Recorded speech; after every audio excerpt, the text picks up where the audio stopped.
En général, sur Internet, nous débattons mal. Nous postons des messages agressifs, cassants ou humiliants. Nous caricaturons la position de nos adversaires. Nous rationalisons nos intuitions morales. Nous faisons preuve d'un excès de confiance, etc., etc. Alors, comment pourrions-nous mieux débattre? Pour en discuter, j'ai interviewé Lé de la chaîne Science for All, qui s'intéresse beaucoup à ces questions depuis quelque temps. Avant de commencer, je précise que le but de cet entretien n'est pas de dire « Oui, bonjour, j'ai tout compris à la vie, je vous explique comment bien débattre ». Non, nous sommes simplement des gens qui aspirons à mieux débattre. Et dans le futur, il y aura forcément des moments où je vais mal débattre. C'est simplement une discussion sur le sujet et vous en faites ce que vous voulez. Si vous souhaitez télécharger l'entretien en MP3, le lien est dans la description, ainsi qu'une liste des sujets abordés avec les timestamps correspondants. Et c'est parti. Donc, bonjour Lé. Alors, à quel moment est-ce que tu as commencé à te soucier de ces histoires de mieux débattre? Alors, on s'est ravié petit à petit. En gros, ça fait depuis longtemps que j'essaie de réfléchir à pas mal de choses. Mais à la base, je réfléchissais plutôt aux mathématiques et débattre en mathématiques. On va dire que c'est pas toujours facile, mais c'est quand même relativement simple parce que bon, à la fin, c'est celui qui a la preuve ou celui qui a un peu raison.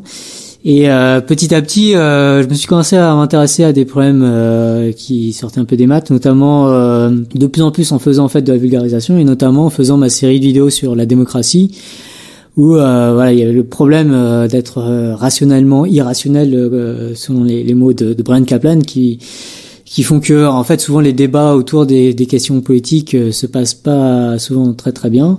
Et puis à ce moment-là, j'ai aussi découvert d'autres livres qui m'ont beaucoup intéressé et qui parlaient en gros de ce que j'ai appelé le hooliganisme. Enfin, ça vient pas de moi l'expression, mais je trouve que c'est une expression qui décrit assez bien le fait que quand on débat, on a tendance à supporter un camp, à se mettre derrière un camp et à vouloir le défendre. Donc Julia Galef parle parfois d'être en mode soldat. Et ça fait souvent que les débats passent souvent assez mal.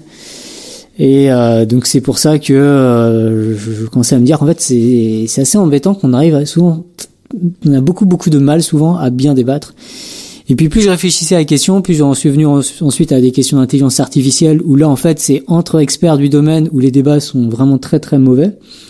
Les gens disent beaucoup de très très mauvais arguments ou citent des données qui n'existent pas, pour parler notamment des prédictions sur le futur des intelligences artificielles. Et globalement, les gens débattent très très mal, y compris les experts sur ces questions et même sur pas mal d'autres questions. Et puis après, du coup, en ce moment, en plus, il y a pas toute la mouvance fake news et tout ça avec ces histoires de glyphosate, d'OGM, de vaccins, tout ce que vous voulez.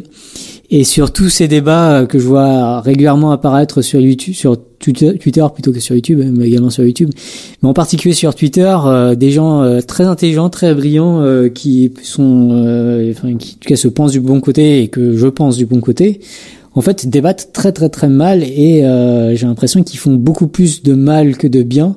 Alors que leur intention, tout comme l'intention du camp opposé, est en fait de bien faire. Souvent les gens veulent bien faire quand ils débattent de ces sujets. Mais ce qui leur manque, c'est pas tant la connaissance, c'est pas tant sans doute un petit peu de retour sur soi, mais je pense que ce qui manque le plus cruellement, c'est juste quelques bonnes règles ou quelques bons réflexes à avoir lorsque l'on débat. Et malheureusement, on a tendance à avoir beaucoup de très mauvais réflexes quand on débat. Donc voilà, c'est pour ça que depuis récemment, je me suis dit qu'en fait, avec en plus ces réflexions sur l'altruisme efficace, donc l'altruisme efficace, c'est ce mouvement qui pose la question de qu'est-ce qu'il y a de plus efficace à faire aujourd'hui pour améliorer l'état du monde. Et petit à petit, de fil en aiguille, notamment aussi suite en préparant plutôt l'interview de Peter Singer, je commence à me dire que petit à petit, vraiment la plus grande priorité morale aujourd'hui, plus que chacune des causes morales que l'on défend, c'est en fait plutôt d'apprendre à mieux débattre pour mieux comprendre quelles sont les vraies motivations des uns et des autres, quelle est la bonne façon de penser le monde et quelles sont les bonnes actions à entreprendre par la suite. Pour en arriver là, il me semble que malheureusement ou pas, débattre soit vraiment le point crucial. Et puis si je raisonne en plus en termes d'altruisme efficace, je trouve qu'il y a en fait, c'est très négligé. On a tendance à négliger l'importance de bien débattre. Du coup, bon, ça satisfait tous les critères de l'altruisme efficace. Donc c'est à la fois un problème très négligé. Je pense que c'est un problème qui a des impacts à très grande échelle. Si on peut tous mieux débattre, si même des gens, typiquement en intelligence artificielle, si les experts en intelligence artificielle arrivent à mieux débattre, ça peut faire des gains énormes à très grande échelle. Et c'est aussi un problème que je pense très tractable parce que, encore une fois, on veut tous bien faire d'une certaine manière. C'est juste qu'on n'a pas forcément pris le temps de réfléchir aux mauvais réflexes que l'on a lorsque l'on débat. Alors, je vais poser une question un peu naïve, mais si, par exemple, je suis dans un camp politique ou idéologique et que je considère que je suis du côté du bien, eh bien, quel intérêt j'aurais, moi, personnellement, à mieux débattre, plutôt que de simplement défendre mon camp? Je pense que souvent, en fait, l'idée d'avoir son propre camp et de le défendre, c'est à la fois, déjà, je pense que c'est une assez mauvaise stratégie. Parce que généralement quand on défend un camp, c'est souvent contre les autres. Bon, les autres, ça peut être les ennemis ou les gens qui n'ont pas encore d'avis.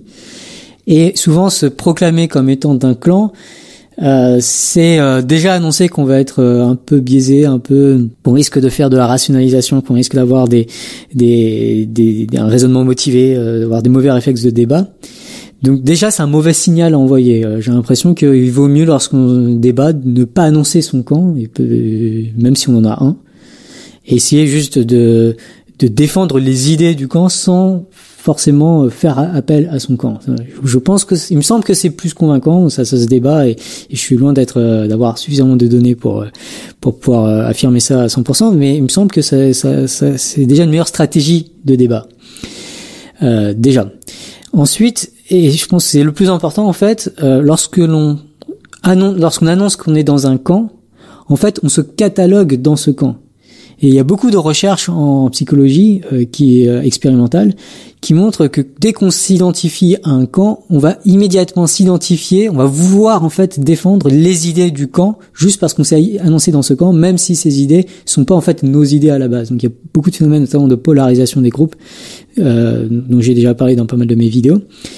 Tout ça pour dire que quand on s'identifie à un camp, en fait, il y a ça motive, ça incite à avoir davantage de mauvais réflexes de débat. Et donc en cela, c'est aussi une mauvaise chose parce que ça nous met dans une mauvaise situation en fait pour bien débattre, en plus de mettre l'autre dans une mauvaise situation. Et est-ce qu'il ne faudrait pas aussi davantage considérer la possibilité qu'on puisse avoir tort, même quand on est persuadé d'avoir raison? Alors, je pense que c'est très important d'avoir donc je parle souvent en fait à la fois dans mes vidéos ou dans mon livre du problème de l'excès de confiance, en fait notamment je pense que c'est ce fait de s'identifier à un camp nourrit énormément cet excès de confiance, parce qu'en plus il y a ce phénomène de filter bubbles, on va s'entourer de gens qui sont de cet avis et du coup on va avoir l'impression que tous les gens que l'on connaît, tous les gens raisonnables qu'on côtoie au quotidien sont de cet avis et du coup que c'est forcément le bon avis à avoir.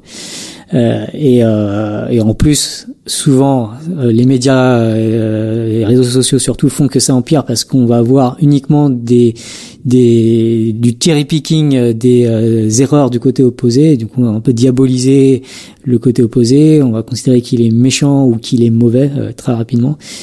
Donc ça arrive très très souvent, ça. On a l'impression que le camp opposé est soit des gens mauvais, dans le sens où stupides, idiots, pas capables de bien réfléchir, soit on va considérer qu'ils sont méchants, c'est-à-dire que ils pourraient bien faire, mais ils ne veulent pas bien faire, pour prendre les mots de Monsieur Phi, la vidéo qu'il a faite sur Nietzsche.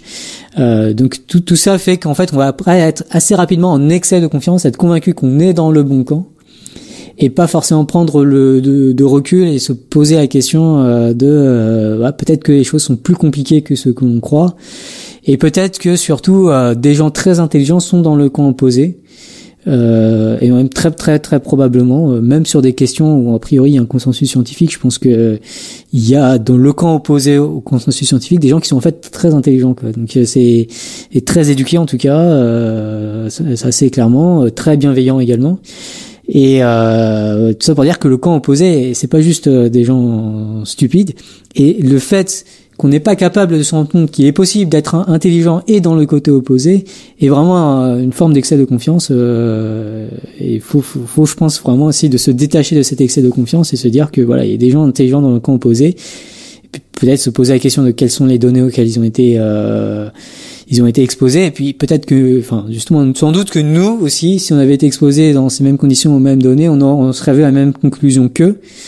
Et voilà, avoir ce genre de recul et de perspective permet de mieux comprendre pourquoi est-ce que les autres disent ce qu'ils veulent, et du coup permet de mieux comprendre qu'est-ce qu'il faut dire pour qu'ils remettent eux aussi en cause ce qu'ils veulent, et peut-être essayer de voir s'il y a pas d'autre façon de réfléchir le problème que celle auquel on pense initialement. Alors ça, c'est peut-être ce qu'on devrait faire idéalement, mais en pratique, on a tous notre camp, notre filter bubble, avec nos connaissances, nos amis, et du coup, quand on dit quelque chose qui va dans le sens de notre camp, eh bien, les gens de notre camp nous donnent des rewards, des récompenses sociales. Donc, par exemple, un like sur Facebook, ou bien un commentaire du genre « Ah, bien dit, tape-moi 5 ». Et inversement, quand on s'écarte des idées de son camp, eh bien, ça risque d'avoir un coût social. Donc même si on a initialement l'intention de bien débattre, on est fortement incité à aller dans le sens de son camp. Et donc que peut-on faire par rapport à ça ? Le truc c'est que aujourd'hui,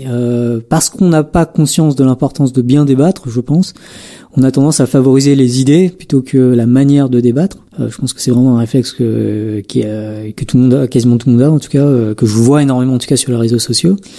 Et c'est, je pense, problématique parce que je pense que mieux débattre est plus important que les idées des débats. Et du coup, or malheureusement, bien débattre est très peu valorisé. Il n'y a pas de like en fait pour. Enfin, souvent les gens vont pas mettre de like pour ce genre de truc. Pour les gens qui par exemple reconnaissent leurs erreurs, enfin ce genre de très bons réflexes qu'il faut avoir beaucoup plus, ou qui défendent le côté opposé, ou qui essaient de nuancer les arguments. Souvent c'est pas ces gens-là qui vont avoir le plus de likes.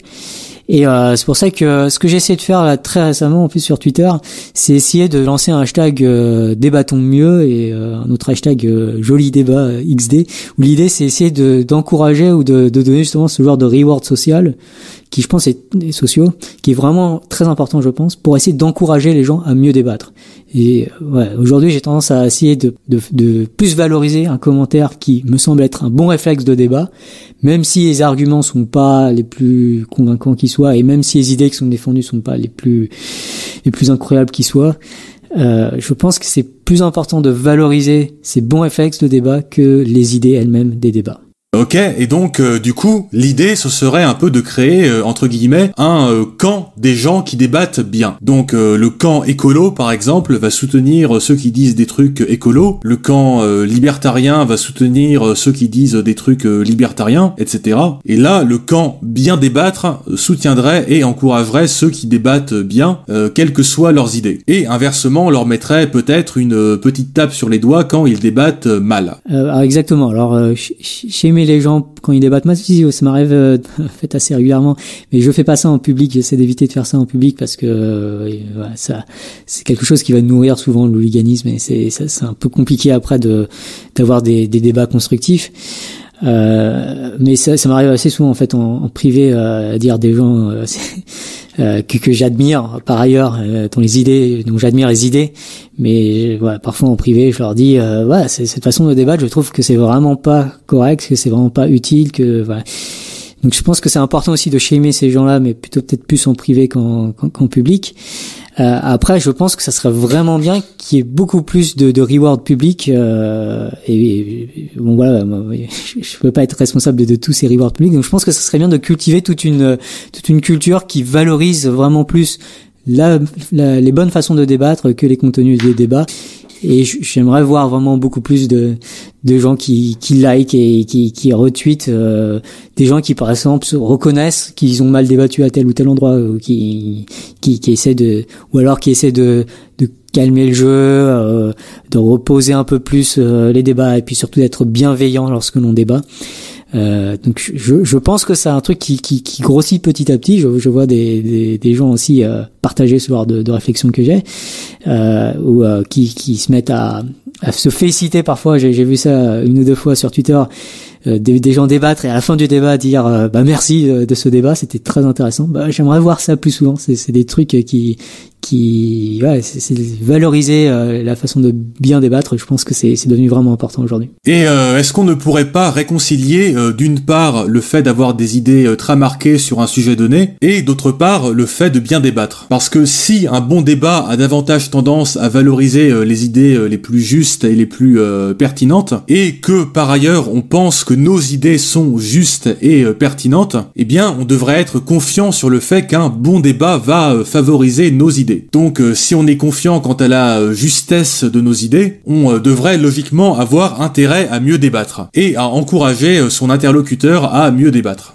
Oui, je pense qu'il y a beaucoup de ça. Si on est vraiment sûr que nos idées sont des très bonnes idées, et qu'on est sûr que les gens finiraient par les croire s'ils y réfléchissaient bien et suffisamment longtemps, le premier réflexe, peut-être que la meilleure façon d'y arriver, c'est d'abord d'amener les gens à réfléchir, à mieux réfléchir à ces questions, et du coup de les amener à bien débattre de ces questions. Donc en effet, je pense que bien débattre peut être en tout cas pas forcément un prérequis, mais une étape très importante pour ensuite arriver à être convaincu de X ou Y. Alors, une cause majeure de mauvais débats, il me semble que c'est la forme des messages. Par exemple, des messages agressifs, sarcastiques, condescendants, cassants, blessants, humiliants, bref, des messages qui attaquent l'ego des gens. Et du coup, ce genre de message, ça incite à répondre sur le même ton. Et là, le ton monte de plus en plus et c'est un cercle vicieux. Et du coup, est-ce que une manière d'inciter les gens à mieux débattre, ce ne serait pas tout simplement de prendre pour habitude d'ignorer les messages dont la forme est mauvaise, donc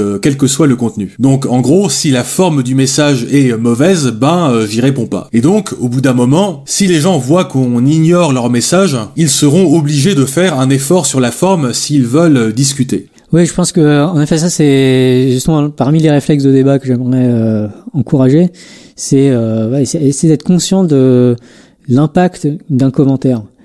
Et souvent quand la personne est énervée, l'impact d'un commentaire, même s'il est très intelligent, même s'il est très court, même s'il est très ce que vous voulez, j'ai bien peur que la plupart du temps l'impact de ce commentaire soit très faible, voire négatif. Et que du coup, ça vaut pas le coup de laisser forcément un commentaire à quelqu'un qui est très énervé. Et du coup, c'est ce genre de, plus généralement en fait, ça revient juste à se poser la question de pourquoi est-ce qu'on débat, quel est l'objectif du débat, qu'est-ce qu'on cherche derrière le débat. Et je pense que c'est une question qu'on se pose juste pas en général. Juste, on a un réflexe de débat, on n'est pas d'accord, on le dit. Je pense qu'on a tendance à vouloir montrer aussi, faire du virtue signaling, c'est-à-dire essayer de montrer que on est meilleur que l'autre, ou plus intelligent, ou meilleur moralement, ou qu'on a plus de valeur, ou qu'on est une personne meilleure. Souvent, c'est pas mal malheureusement ce qu'on fait dans les débats. Et ça, malheureusement, c'est souvent très incompatible avec l'objectif du débat, ou un objectif plus raisonné d'un débat qui serait peut-être de convaincre la personne de changer telle ou telle action ou de l'amener à réfléchir à tel ou tel problème. Ça, je pense que ce sont plus souvent les vrais objectifs, les bons objectifs qu'on doit avoir quand on commence à débattre. Et malheureusement, réagir à quelqu'un d'énervé, je suis pas sûr que ça soit très utile dans cette perspective. Et une autre solution, ce serait de réagir, mais juste pour dire « Bon, écoute, je trouve que la forme de ton message n'est pas correcte, donc si tu veux que je réponde, reformule-le de manière plus positive. » Ouais, non, ça serait bien de, il faut signaler, je pense aussi de temps en temps le fait que certaines formulations ne sont pas désirables, simplement pour avoir un bon débat. Si vous commencez un débat en insultant l'autre, c'est pas très bien parti. Hein. Donc, en gros, signaler qu'on boycotte les messages dont la forme n'est pas acceptable. Ouais, je pense qu'il y a largement de quoi boycotter un débat si la forme n'est pas acceptable. Le nombre de débats que l'on peut avoir est très très grand. Si vous voulez débattre, c'est assez facile. Allez sur Twitter et prenez n'importe quel tweet, vous pouvez débattre. Du coup, je pense que c'est important de choisir ces débats. Les débats les plus intéressants, ceux qui vont amener peut-être du changement chez l'autre, mais aussi qui vont nous amener à progresser. Je pense qu'il faut pas voir le débat aussi comme je suis uniquement changer l'autre. Moi personnellement, j'adore débattre avec Thibaut, Monsieur Fille, parce que je pense souvent que je vais beaucoup apprendre au moment de commencer le débat. Et c'est vraiment un critère important pour moi. Je préfère débattre quand je pense que je vais apprendre quelque chose dans le débat. Et aussi, quand quelqu'un réagit de façon un peu énervée, on peut peut-être prendre quelques rounds de communication pour simplement essayer de mieux comprendre son point de vue. Donc sans aucun jugement dans un premier temps. Pour ensuite pouvoir réagir de manière plus précise et d'une façon qui ne soit pas à côté de la plaque. Ouais, bah, je pense qu'il y a beaucoup de recherches, enfin... Alors, je connais pas très bien, je crois qu'il y a déjà un peu de recherche dans ce domaine, mais je suis vraiment pas expert. Mais en tout cas, les impressions que j'ai, pour avoir pas mal débattu sur Internet maintenant, c'est que il y a quelques bons réflexes à avoir, et parmi ces réflexes, il y a juste essayer de comprendre le point de vue de l'autre.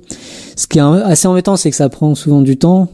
Du coup, c'est pas forcément du temps qu'on a envie d'investir. Je pense qu'il se pose la question vraiment, est-ce qu'on a envie d'investir ce temps pour essayer de comprendre l'autre, et du coup, si l'autre est énervé, j'ai envie de répondre non, parce que ça va prendre plus de temps, rien que pour ça. Mais déjà, si l'autre se formule bien et a un point de vue assez clair, là, ça peut être vraiment intéressant justement de creuser ce point de vue pour mieux comprendre la position de l'autre. Et justement, si on comprend mieux la position de l'autre, on aura déjà appris quelque chose, ce qui est déjà vraiment pas mal. Et ça peut nous faire changer d'avis, ce qui est vraiment pas mal déjà.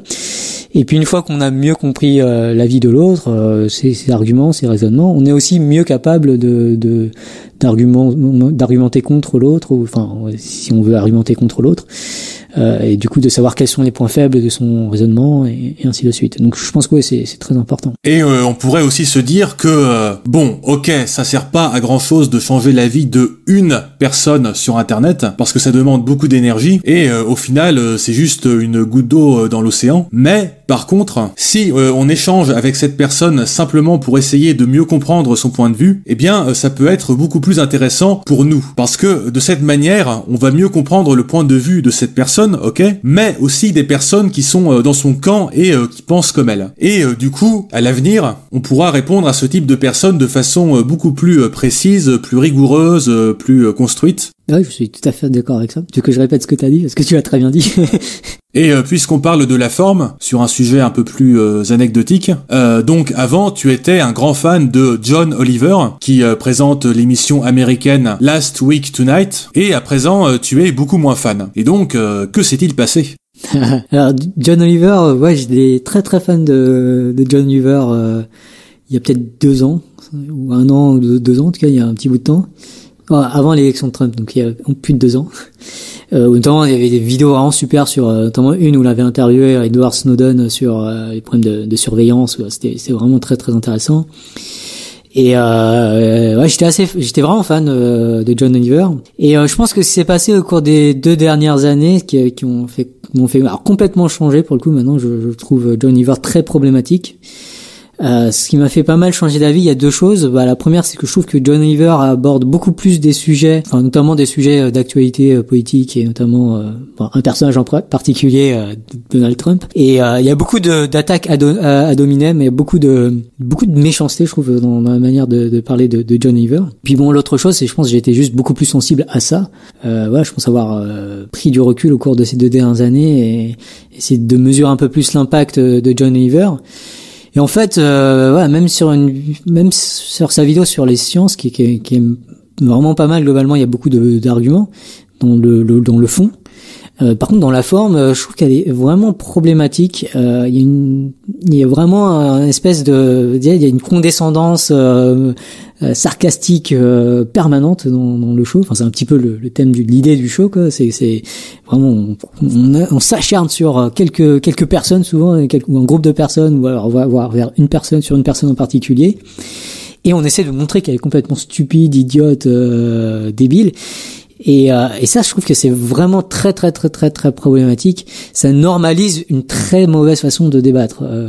Une attaque ad hominem, c'est vraiment quelque chose d'horrible en débat, parce que ça concentre tout le débat sur juste la personnalité d'un individu. Et souvent malheureusement, j'ai envie de dire, en plus souvent c'est à côté de la plaque. C'est difficile de connaître les individus un à un, et souvent quand on fait ça, souvent on est dans le caricatural en plus, donc c'est pas très juste. Mais même si c'était vrai, même si c'était l'attaque était parfaitement justifiée et tout ça, en fait, faut bien se rendre compte que les grandes questions des sociétés aujourd'hui, et les trucs vraiment intéressants, je pense dans le monde d'aujourd'hui, sont des trucs très complexes où il y a beaucoup d'individus qui interagissent les uns avec les autres, et du coup aucun individu en particulier n'est critique. Donc critiquer un seul individu, c'est donner l'impression qu'il est la source de tous les problèmes, alors que c'est souvent beaucoup plus compliqué que ça. Et je renvoie notamment vers la vidéo de C.J. Gray sur The Rules for Rulers, où il parle des théories de Mesquita, qui parle de comment est-ce qu'il faut penser la politique. Et en fait, il faut vraiment plus voir ça comme tout un système complexe où chaque individu est finalement quelqu'un qui, bon, possiblement a certains traits de personnalité, mais est avant tout quand même une sorte de machine à optimiser les décisions pour être et rester au pouvoir. Bon, il y a encore, bien sûr, on peut mettre des bémols à tout ça, mais je pense que c'est cette vision beaucoup plus système politique est beaucoup plus pertinente que parler des individus de la politique.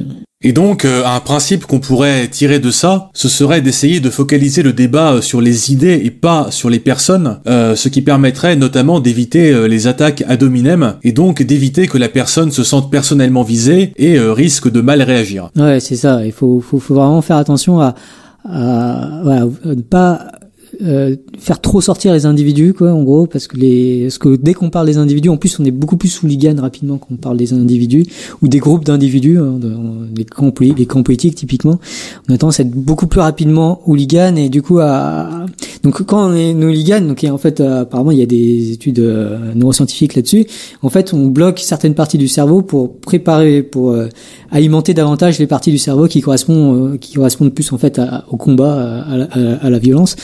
Et du coup, on inhibe un peu les parties capables de réfléchir plus longuement, plus en profondeur du cerveau. Et je pense que c'est quelque chose, même si les neurosciences le disaient pas, je pense que c'est quelque chose qu'on peut sentir soi-même.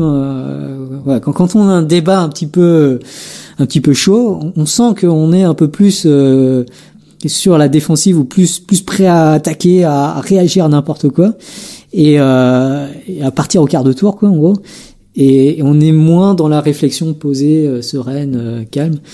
Et du coup, parler des individus, malheureusement, a tendance à motiver plutôt la partie combat de notre cerveau. Et donc, quand on sent le hooligan monter en nous, donc vous savez, ce petit frisson dans la nuque, quand l'animal sauvage reprend le dessus, et qu'on se met en mode combat, et qu'on a envie de réagir au quart de tour, je suis sûr que tout le monde voit de quoi je parle, eh bien, est-ce que ça ne devrait pas justement être une sorte de signal d'alarme pour nous, pour qu'on se dise, oula, là, je suis en train de passer de Dr Jekyll à Mr Hyde, donc je fais une pause de quelques secondes, je prends une grande inspiration, je vais prendre un peu l'air si j'ai besoin, et je réagis uniquement quand je suis calmé et que j'ai à nouveau la tête froide. Ouais, je pense que en effet, lorsqu'on débat, lorsqu'on sent le hooligan monter, je pense vraiment faut essayer, je pense, travailler cette capacité à détecter notre hooligan, quoi. Et ça m'arrive régulièrement encore, je sens le truc monter, j'essaie de le calmer, de dire je peux pas l'écouter, mais si vraiment il éclate un petit peu, bah c'est vrai que c'est le moment de faire une pause, quoi. C'est le moment de penser à autre chose, de changer d'environnement, quoi. C'est d'arrêter de débattre. Parce que le reste du débat sans doute sera pas utile, atteindra pas les objectifs qu'on veut qu'il atteigne. Donc ouais, je pense que c'est important d'être conscient de ça et de s'auto-censurer, en fait, à ce moment-là, d'essayer de se dire bon, je vais boire un café et puis je reviendrai après en attaquant peut-être le problème différemment pour essayer d'éviter de retomber dans la partie hooligan, quand même. Ou une tisane plutôt, parce que le café ça excite. Ouais, tisane plutôt que café. Ouais. Alors un autre truc dont je voulais parler, donc Thibaut, Monsieur Phi, a récemment fait une vidéo sur l'éthique animale, en présentant un argument philosophique qui allait dans le sens du véganisme. Et bon, comme on pouvait s'y attendre, il y a eu pas mal de réactions assez virulentes. Et il y avait un commentaire sur Twitter, je crois, qui avait assez bien analysé un aspect du phénomène. Et c'est l'idée que, voilà, si je mange de la viande et que j'accepte l'argument de cette vidéo, alors ça veut dire que je suis une mauvaise personne, que je suis quelqu'un d'horrible, que peut-être les véganes me feront payer pour mes crimes quand ils seront au pouvoir. Donc voilà, on se fait tout un film dans sa tête, un film dont on n'aime pas du tout le dénouement, et du coup on se dit, comme je n'ai pas du tout envie d'arriver à ce dénouement, eh bien je dois à tout prix rejeter cet argument. Et donc qu'est-ce que tu en penses? Alors il y a deux choses intéressantes par rapport à ça. C'est la première, c'est le raisonnement motivé, qui est, je pense, on parle parfois de rationalisation. Je pense que c'est vraiment le biais cognitif le plus important à retenir. S'il y a un biais cognitif à retenir, c'est cette idée, c'est ce que Jonathan Haidt appelait intuition first, reasoning second. C'est vraiment cette idée que souvent, en fait, quand on débat, on part d'un a priori et on cherche à le justifier. Et je pense que ça, c'est vraiment le plus mauvais, en fait, c'est pas que c'est le plus mauvais réflexe, parce qu'il y a des réflexes qui sont pires, mais c'est le réflexe que l'on a tous le plus omniprésent. Et du coup, le plus dur, c'est vraiment celui contre lequel il faut le plus lutter, parce que c'est vraiment le plus omniprésent. Et on s'en rend pas compte, c'est surtout ça, quoi. C'est surtout très inconscient. On a un avis, on sait même pas parfois qu'on a cet avis, mais ouais, il y a quelque chose dans notre tête qui nous dit non, mais il y a quelque chose qui veut. Et en fait, c'est parce qu'on a un avis, et après notre raison va trouver des arguments pour défendre cet avis. Et si le premier argument passe pas, on sort un deuxième argument. Si le deuxième argument, en fait, il est fallacieux, on sort un troisième argument. Et puis si le troisième argument est rejeté, on sort un quatrième argument. Et voilà. Et je pense que un bon réflexe à avoir, c'est de se dire que si on en est au quatrième argument, c'est probablement qu'il y a quelque chose qui se passe, quoi. Il y a probablement en train de faire de la rationalisation. Donc si si les trois premiers arguments sont rejetés et qu'on sort le quatrième argument, ça doit être ça serait bien que ça soit un petit peu une prise de conscience à ce moment-là, quoi. Comme une cloche qui sonne dans la tête en se disant, il y a quelque chose qui cloche, comme lorsqu'on sent l'hooligan monter, faut qu'il y ait un petit réflexe de se dire, il y a un moment là, je suis pas en train de bien débattre. C'est le genre de réflexe que j'aimerais promouvoir, de se dire, voilà, là, je suis vraiment pas en train de bien débattre. Et du coup, si on a ce genre de réflexe, on peut vraiment plus facilement se dire, en effet, j'avais cet avis initial, et du coup, je cherchais uniquement à le justifier, et du coup, mes arguments sont juste inventés pour défendre mon argument, ils sont pas vraiment rationnels. Et du coup, voilà, faut vraiment lutter contre ça. Je pense que c'est vraiment important pour mieux débattre et pour mieux réfléchir de façon générale. Donc là, c'est un des points importants. L'autre point important qui a plus à voir avec des histoires de morale, c'est que lorsqu'on débat de la morale, on a tendance à vouloir défendre le fait qu'on est quelqu'un de bien moralement. Donc c'est peut-être une intuition que l'on a, c'est des choses qu'on cherche à rationaliser, c'est de dire qu'on est quelqu'un de bien. Et du coup après on va chercher des raisons pourquoi est-ce qu'on est quelqu'un de bien. Et je pense que c'est voilà, comme c'est très difficile, je pense, de lutter contre ça. Faut vraiment essayer d'éviter de se mettre en avant ou de parler de soi, en fait, quand on débat de morale, je pense. Et puis faut surtout, il y a un principe sous-jacent à ça, qui est un principe un peu déontologique, qui est le fait d'être en accord avec sa morale. On a tendance à supposer que c'est super important pour quelqu'un qui a une morale d'être en accord avec sa morale, et que d'une certaine manière, s'il n'est pas en accord avec sa morale, alors il n'est pas crédible. Et en fait, je pense que c'est pas c'est pas le cas. Je pense que j'ai plein de défauts moralement, et je le sais. Enfin, il y a des choses où je suis pas en accord avec ma morale, mais ça m'empêche pas de raisonner sur ma morale indépendamment des actions que je fais. Je pense que c'est super important de distinguer les deux. C'est pour ça que j'aime parler de la morale des IA, parce que lorsqu'on réfléchit à la morale des IA, l'idée c'est vraiment de réfléchir à ce qu'une IA ferait et pas nous. Et du coup, on n'a pas besoin d'être en accord avec les morales de l'IA. Donc c'est un des réflexes que je trouve intéressant, mais plus généralement, c'est vraiment essayer de faire la différence entre le jugement moral, ce qu'on juge, ce que quelqu'un ou quiconque ou peut-être même nous-mêmes jugeons comme étant moral ou pas moral, avec le fait d'être en accord avec ces morales, ou le fait de prendre des actions qui vont dans le sens de cette morale.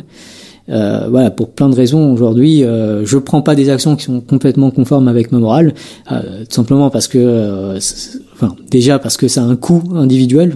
Être conforme à sa morale, si on est altruiste, c'est sacrifier un petit peu de son bien-être individuel pour d'autres personnes ou pour d'autres causes, et du coup ça a un coût, et donc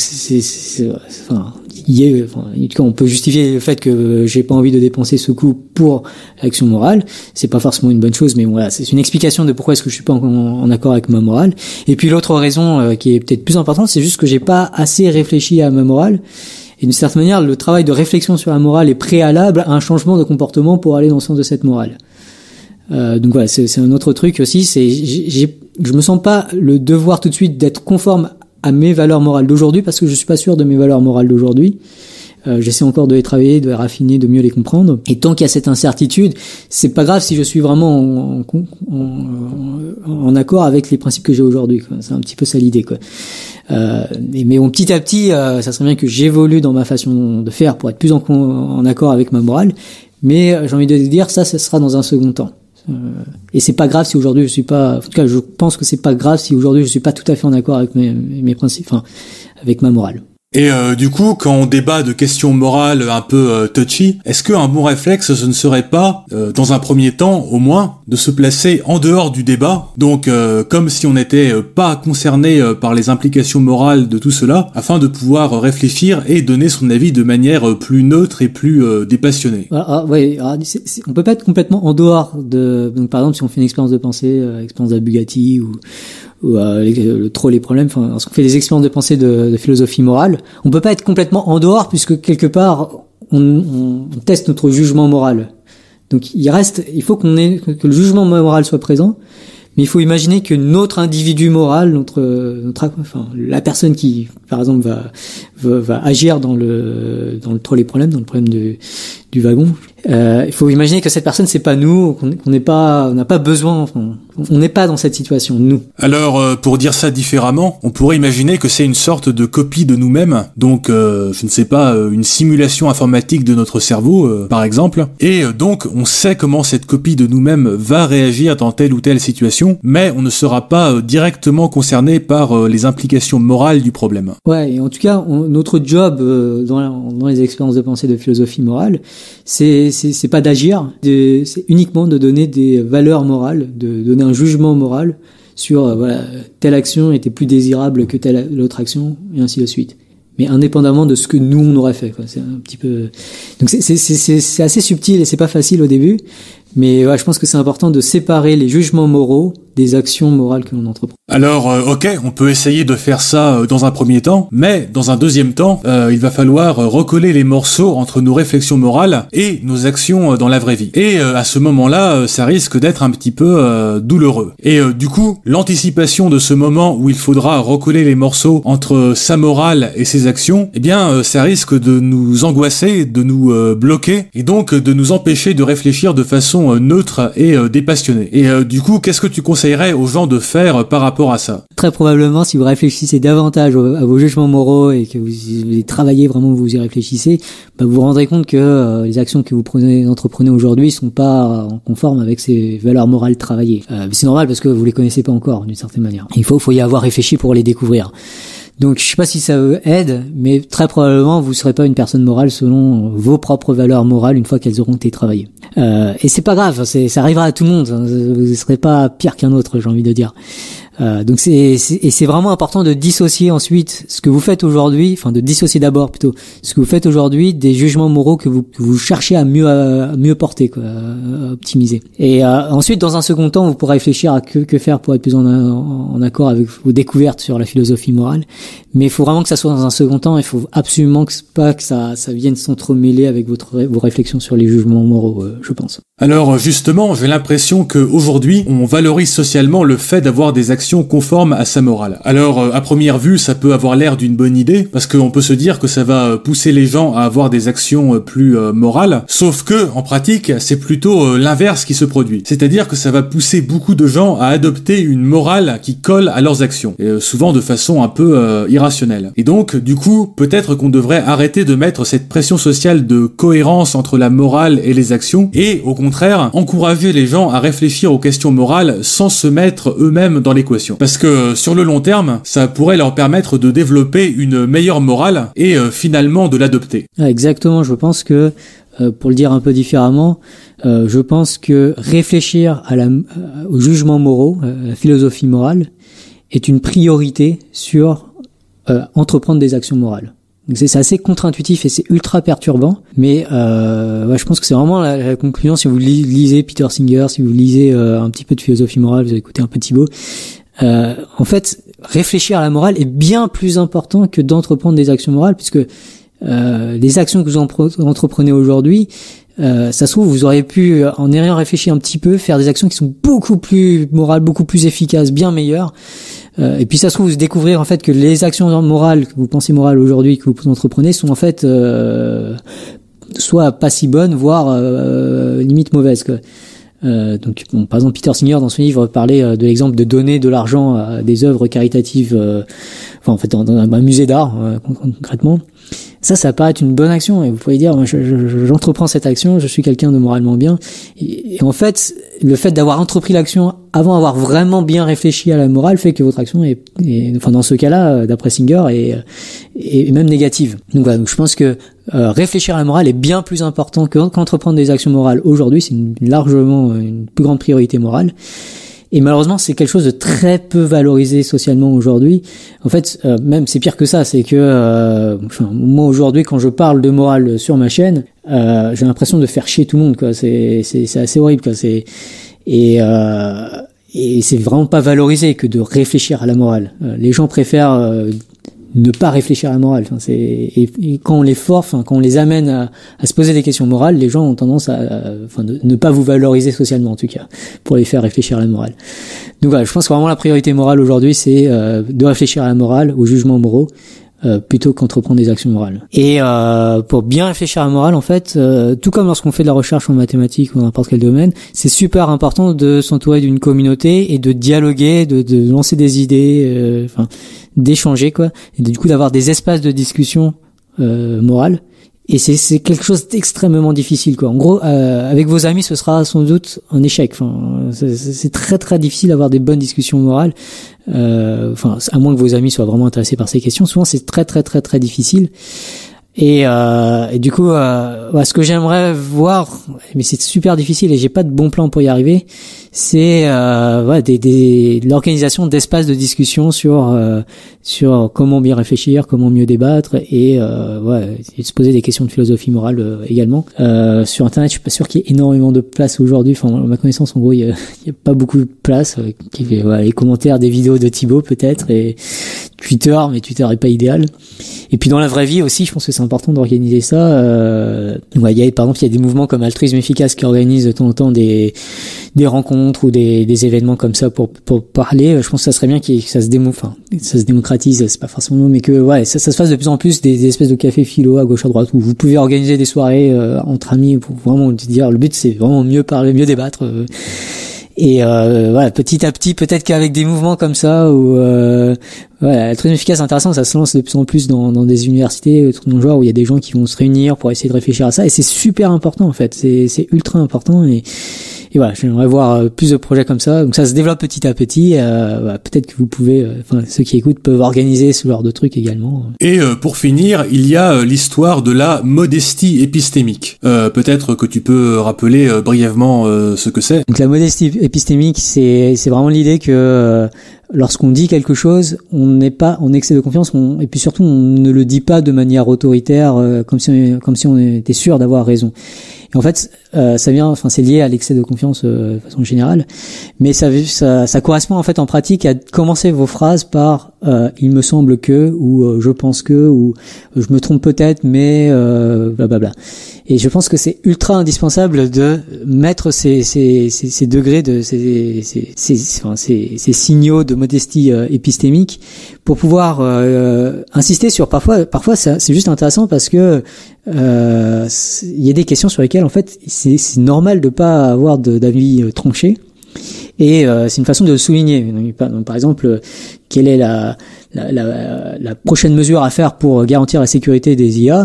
Là, je peux pas donner de réponse définitive parce que je suis en fait très ignorant, et donc souligner mon ignorance passe généralement, notamment dans les papiers académiques, par l'utilisation de ces formulations. Il me semble que, alors il est probable que, et une autre façon aussi de promouvoir cette modestie épistémique, c'est de ne pas mettre tant mon avis, mon intuition notamment en avant, mais peut-être mettre plus l'avis de gens plus experts en avant, ou pas forcément plus experts, mais juste l'avis des experts et le consensus des experts. Je pense que lorsqu'on parle du futur des IA, à limite je pense que, on s'en fout, quoi, parce que les experts eux-mêmes sont pas d'accord entre eux. Donc même si vous êtes un expert, dire je pense que ça vaut pas grand-chose, quoi. Et du coup, c'est mieux de donner l'avis des experts, de dire que les avis des experts, surtout qu'ils sont pas d'accord entre eux, donc signaler le fait que en plus il n'y a pas un accord entre les experts, et du coup que c'est normal d'être dans l'incertitude vis-à-vis de cela. Donc voilà, donc souligner les points sur lesquels il est raisonnable de pas avoir d'avis tranché, de pas avoir une opinion définitive. Et également, ça permet de mettre en avant les points où on a un avis raisonnablement assez tranché. Donc par exemple, le réchauffement climatique, ça va pas plaire à tout le monde, j'imagine. Mais bon, il y a un consensus scientifique. Donc, parler de consensus scientifique pour le réchauffement climatique, c'est une façon de dire que c'est un truc où il y a finalement peu de doutes épistémiques valables sur cette question du réchauffement climatique. Donc voilà, jouer avec ces modesties épistémiques, c'est, je pense, quelque chose de très important pour mieux débattre. Ok, alors un autre mauvais réflexe dont tu parles souvent, c'est le fait de se focaliser sur le plus mauvais argument de son interlocuteur, ou la chose la plus stupide qu'il dit. Ouais, je pense que l'un des autres très mauvais réflexes de débat, et qui malheureusement est partout sur Twitter, c'est de faire du camp opposé des mauvais ou des méchants, en particulier des mauvais. Ça arrive très souvent, alors surtout dans le camp scientiste, on va dire, où les gens ont confiance en les sciences et veulent montrer qu'ils ont confiance en les sciences. Une bonne stratégie pour le faire, c'est de montrer que le camp adverse est stupide, idiot. Et souvent, ce qui est fait, c'est du coup sélectionner uniquement les pires arguments du côté opposé, qui sont souvent la plus débile des citations, de quelques personnages, disons, Trump au hasard. Et de caricaturer, d'en faire une version vraiment plus débile encore que ce qui a été dit. Et ça, c'est vraiment très très très très mal à mon sens en termes de débat. Je mettrais des points négatifs si on pouvait mettre des mauvais débats. Et ça m'est arrivé de shamer des gens, shamer c'est un gros mot, mais de prendre la partie des gens en privé, leur disant mais c'est vraiment problématique ce que tu viens de faire, parce que blablabla. Et je pense que c'est en effet vraiment très très problématique, parce que ce qui ressort de ça, c'est qu'on a l'impression que le camp opposé sont tous des gens stupides, idiots et tout ça, et que ce qu'on a critiqué, la caricature qu'on a faite, est représentative du camp opposé. Et du coup, ça crée une relation de dominance entre les deux camps, et ça fait que même les gens de notre camp qui sont pas futés, et bon, je vais être un petit peu violent là, mais des gens qui sont d'accord avec nos idées et qui les défendent sur Twitter, et qui sont pas futés, qui sont tout aussi stupides, idiots et tout ça, il y en a. Quelles que soient nos idées, aussi brillantes que soient nos idées, il y a des gens pas brillants qui vont défendre nos idées. Et du coup, ces gens-là vont se mettre à être condescendants. Et puis ces gens-là vont sortir des mauvais arguments contre le camp opposé. Et bref, et ainsi de suite, tout le débat le niveau du débat va chuter. Et on va avoir juste une guerre de week-end de gens qui se crient dessus.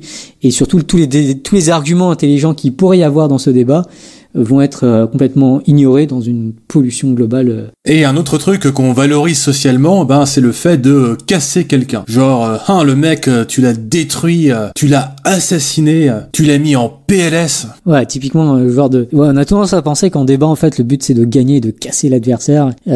Si c'est ça l'objectif d'un débat, c'est bizarre. C'est pas très intéressant. Je pense que ça va pas être l'objectif d'un débat. Pour gagner, en fait, faut vraiment faire ad hominem, faire des répliques travaillées, la mort qui tue, avoir une rhétorique d'enfer. Ce qui est très valorisé en France. C'est très valorisé en France, mais c'est dommage, parce que je pense que ça ramène le niveau du débat, notamment la position de l'argument dans les débats, à epsilon. Un bon argument vaut pas grand-chose à côté d'une phrase rhétorique bien placée. Et ça, c'est un des très très gros problèmes avec cette façon de débattre. Du coup, mieux débattre, c'est surtout ne pas tomber dans ce genre de travers, je pense. Et justement, puisqu'on en parle, c'est quoi pour toi l'objectif d'un débat ? Donc pour moi, c'est pas pour moi, mais je pense qu'un objectif intéressant d'un débat, on peut en débattre aussi de ce que doivent faire les débats. Je pense que c'est intéressant aussi comme question à se poser, mais une question intéressante d'un débat, et c'est ce que j'essaie de faire notamment avec Thibaut, c'est juste que tout le monde, tous ceux qui participent au débat, et progresser. Alors progresser soit en termes de compréhension du monde, avoir des meilleurs modèles du monde, des modèles plus utiles notamment, ou progresser en termes moral, c'est-à-dire se rapprocher de son moi plus, avoir une philosophie morale, un jugement moral qui soit plus cohérent, avec moins d'incohérence, et lutter contre les biais cognitifs notamment. Donc je pense que ça va être plus ça l'objectif d'un débat. Après, en pratique, souvent les débats il arrive souvent qu'ils sont d'une certaine manière inégaux, dans le sens où les deux parties, où les personnes qui débattent ne sont pas tous aussi experts des questions qui sont débattues. Et là, il y a aussi une question pédagogique qui est très importante. Où en particulier, faut que tout le monde progresse, mais en particulier les personnes qui sont moins compétentes les personnes compétentes a priori elles vont moins apprendre de ces débats. Et pour finir, il y a l'histoire de la modestie épistémique. Peut-être que tu peux rappeler brièvement ce que c'est. Donc la modestie épistémique, c'est vraiment l'idée que lorsqu'on dit quelque chose, on n'est pas en excès de confiance, et puis surtout on ne le dit pas de manière autoritaire, comme si on était sûr d'avoir raison. Et en fait, c'est lié à l'excès de confiance de façon générale, mais ça correspond en fait en pratique à commencer vos phrases par il me semble que, ou je pense que, ou je me trompe peut-être, mais blablabla. Et je pense que c'est ultra indispensable de mettre ces degrés de ces signaux de modestie épistémique pour pouvoir insister sur parfois c'est juste intéressant parce que il y a des questions sur lesquelles en fait c'est normal de pas avoir d'avis tranché. Et c'est une façon de le souligner. Donc, par exemple, quelle est la prochaine mesure à faire pour garantir la sécurité des IA?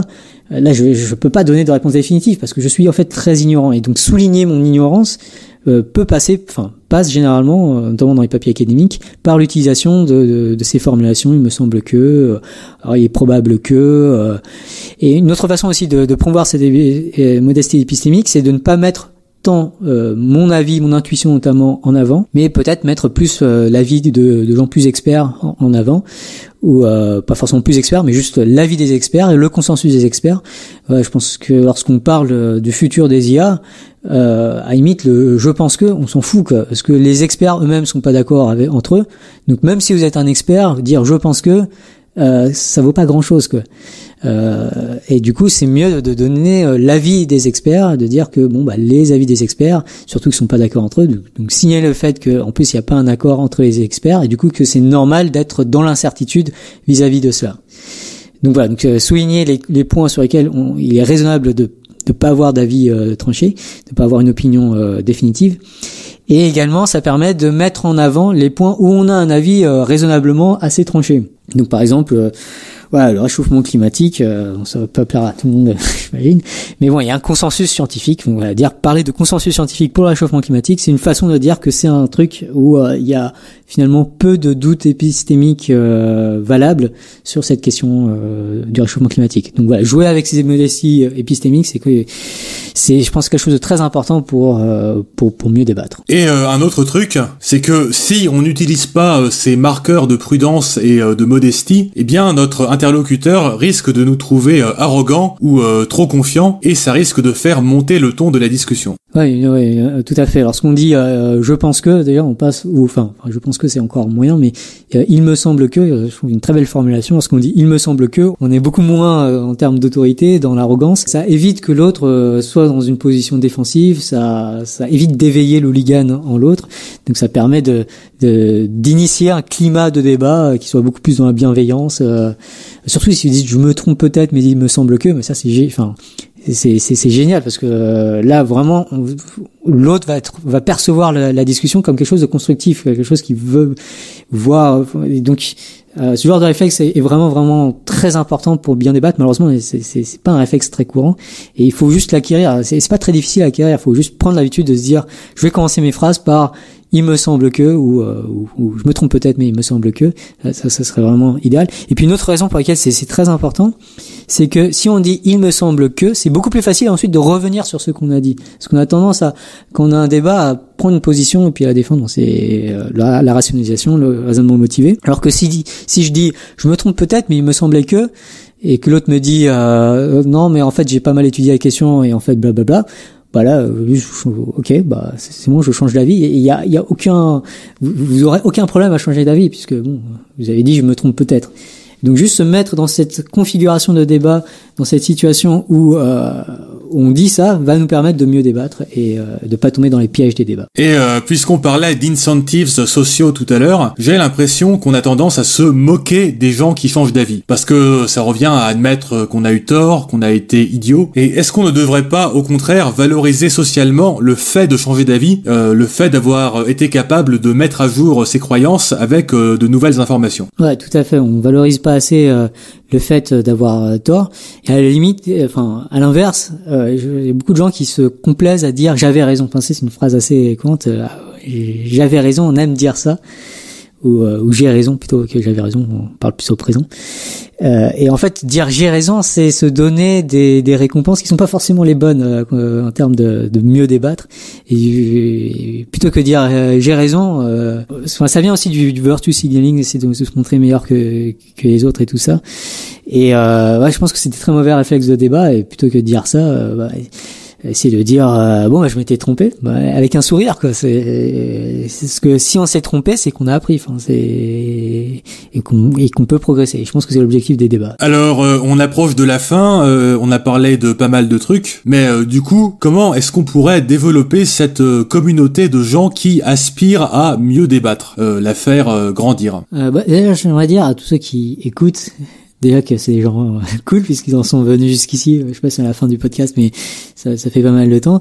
Et du coup, c'est sans doute qu'ils sentent que c'est des problèmes importants. Et j'ai envie de leur dire, du coup, c'est vu qu'il y a pas grand monde qui travaille pour l'instant sur ces questions-là, sur Internet en tout cas, enfin à ma connaissance, de toute façon, même dans le monde, chaque nouveau contributeur à cette réflexion autour de comment mieux débattre et à la diffusion, notamment la valorisation sociale des techniques de débat, de mieux débattre, de débattre plus dans la bienveillance et de manière plus argumentée.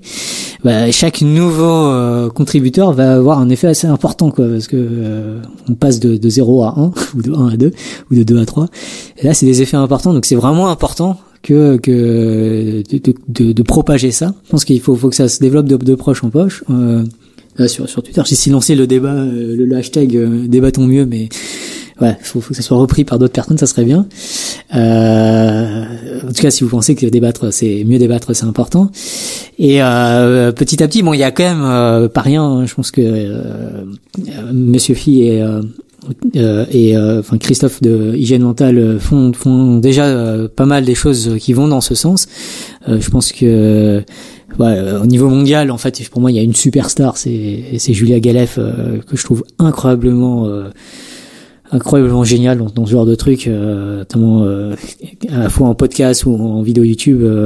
C'est vraiment très inspirant quoi, et je pense qu'il faut vraiment se dire que c'est ça qui est cool maintenant.